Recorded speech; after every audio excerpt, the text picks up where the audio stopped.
भाषा का एक जो बहिर्मुख स्वरूप है वो हिंसक हो गया है। अभी थोड़ी देर पहले यहीं पर मैंने आपसे अर्ज किया ना, नॉन वायलेंट कम्युनिकेशन का, क्योंकि हम किसी को अपनी बात थोपने के लिए, किसी का तर्क से मुंह बंद करने के लिए, जीडी में सिर्फ अपने प्रभुत्ता स्थापित करने के लिए हम बोल रहे हैं, तो कम्युनिकेशन के तल पे हमारी भाषा सिर्फ हाथ पैर चला रही है, तैर रही है। लेकिन जब कम्युनियन का तल होता है, उस तल में कोई हिंसा नहीं है, उस तल में किसी को राजी करने का कोई प्रयास नहीं है, एक सहज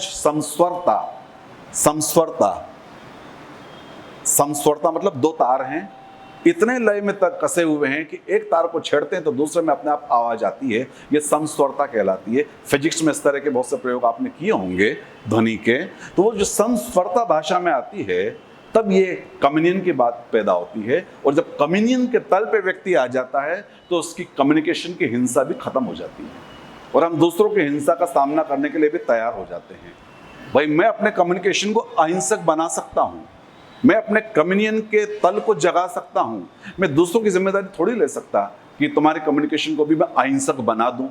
लेकिन मैं एक बात आपसे कह दूं कि अगर मैं इतना अहिंसक हूं, मेरा कम्युनिकेशन अगर इतना अहम मुक्त है, अहंकार से मुक्त है, जब उसमें मैं की गूंज नहीं हो रही है। जी हाँ, हम पैसिव वॉइस जब पढ़ते हैं तब इसकी परवाह करते हैं, मैंने काम किया, काम हो गया।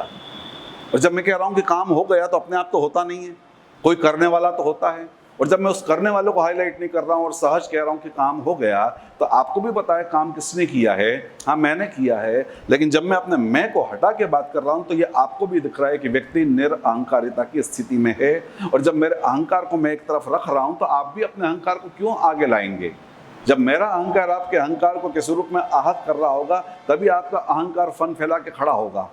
जब मैं आपके अहंकार को टच नहीं कर रहा हूं, चुनौती नहीं दे रहा हूं, तो आपका अहंकार भी आनंद में रहेगा, मजे में ही रहेगा, सोया सुप्त रहेगा, सोया रहेगा और एक नॉन वायलेंट कम्युनिकेशन की स्थिति सहज निर्मित होगी।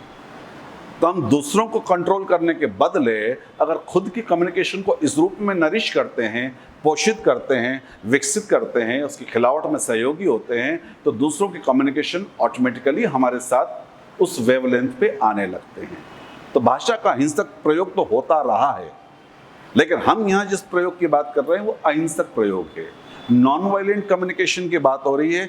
खुद के साथ हम भाव के तल पे एक समस्वरता की जब बात कर रहे हैं तो वहां से स्व प्रबंधन की स्थिति में भाषा संसाधन के रूप में अपनी भूमिका निभा पाती है।